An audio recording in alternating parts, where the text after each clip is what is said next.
Because remember, if you don't stand for something, you will surely fall for anything. All right. Let's look at it for a second. I won't be with you much longer, I promise.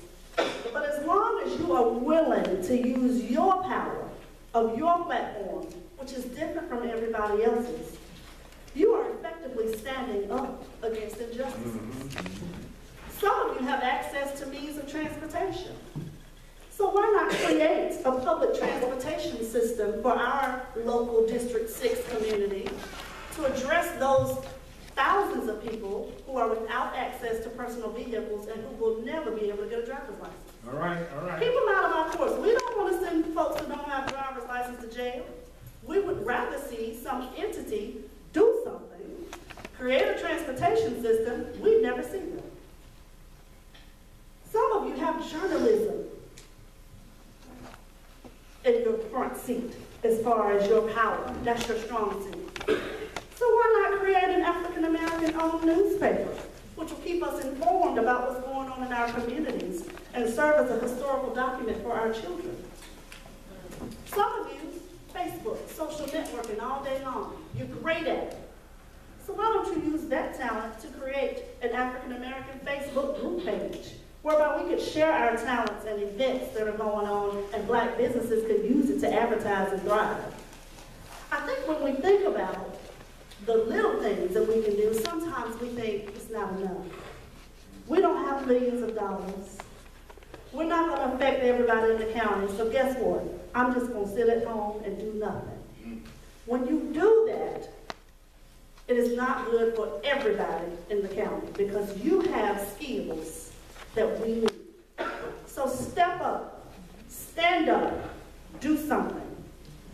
Now real quick, for those of you who are saying, well, I'm too old to be standing up and doing something. I did that when I was younger. It's your turn now. Listen to me. You have power too. All right, If you are still on this earth, you are not too old to stand up and do something. All right. Now let me tell you what your power is. Remember, we are the great-great-grandchildren of the Civil Rights Movement. So we were not there. We only know what we've read, which is wrong, and what we've heard. Your power lies in telling your children and your grandchildren your experiences that you had with racism and other injustices. I love to hear my dad tell me about instances, love and hate at the same time, where he had to run from groups of white boys who would be walking down the street out of his fear of being hurt or killed. To think that my dad had to endure that, it completely changes my framework and my philosophy on life. So don't stop talking to your children and grandchildren. They need to hear about your experiences. And my grandmother, my 90-year-old grandmother of Halifax, the small town of Halifax, who's still living, and even on my best day, can outthink me. I love to hear her tell me stories about her instances of racial injustice and other injustices. Just in the town of Halifax, where I go and judge cases every single day, she had to go and drink from a colored water fountain. My grandmother, someone I talk to every day, she had to do it. We're not talking about years ago. But the fact that she told me that and shared that experience, again, forms the framework and the philosophy of how I look on life. So that's your power. Never think you're too old. Keep talking to your children and grandchildren so that they will know exactly who they are so they can know where they're going. Parents, your power lies in making your children read. Read books that explain their history so they are not blindsided when they get hit in the face with some racial injustice. They won't know what's going on.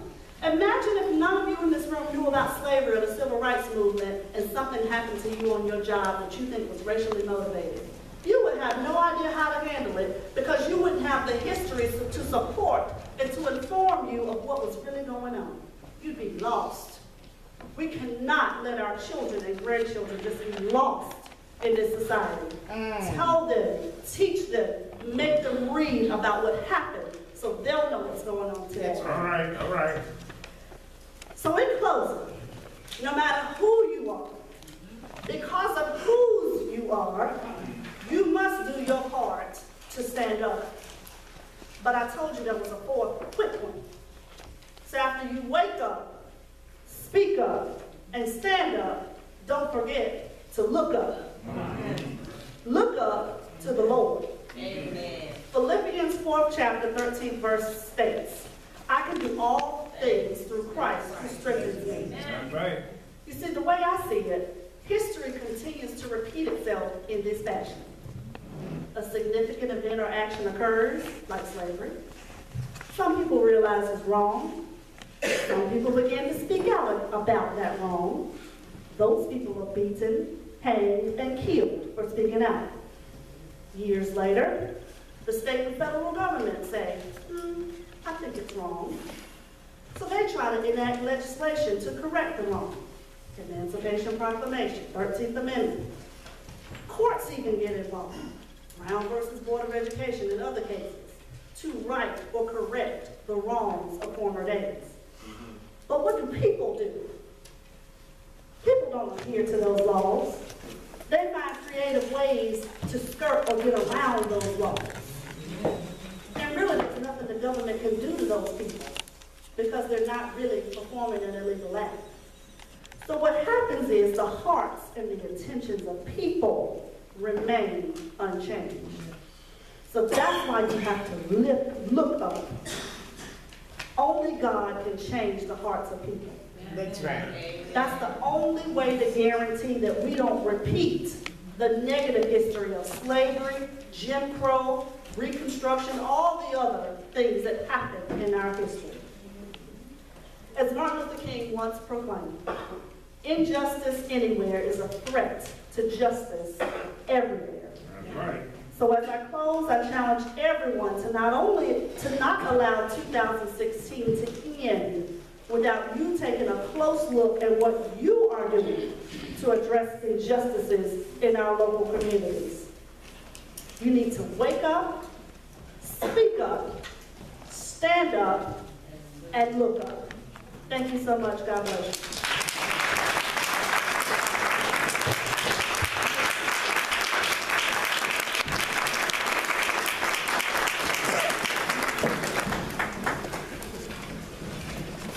Now we have Pastor Lowe have the next part. Thank you.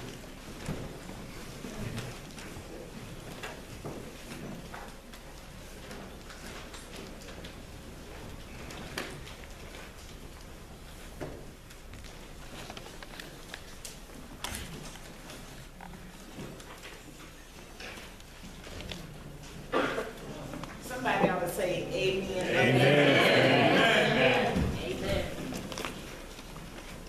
There's a story that is told that a church had a great choir. I mean, Sister Joyce, they had baritones and tenors and bass and contralto and soprano, alto. They had all of that. They had all those voices. And one Sunday each month, people would come and just request a song. They could sing it. I don't care what it was. They could sing it. The old sister was sitting in the back and she called the usher over.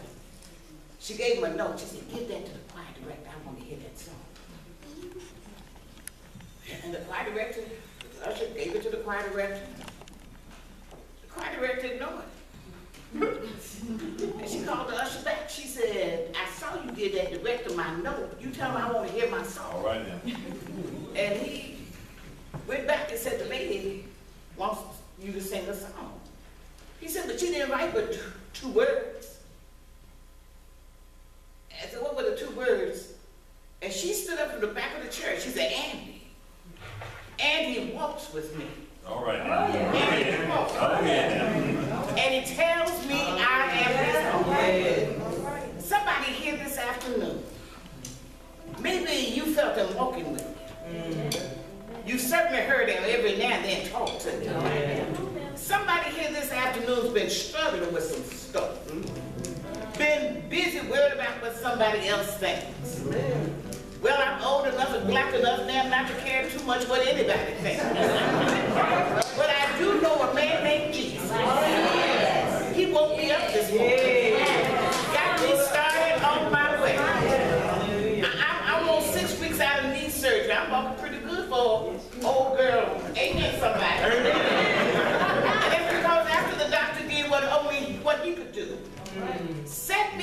the side and let God heal me. It's because he's walking with me and he's healing me. Perhaps you're here this evening and you don't have a church home. Jesus said, whosoever will. Don't worry about what somebody else is going to think. Don't worry about who's going to be looking at you coming down the aisle. Don't worry about somebody putting their mouth on you, because you know what? If you wasn't doing nothing, they wouldn't put their mouth on you anyhow. So keep on doing whatever you're doing. Let him walk with you. Let him talk with you. As the choir extends our invitation to him, if you're here this afternoon, everyone stand, won't you come?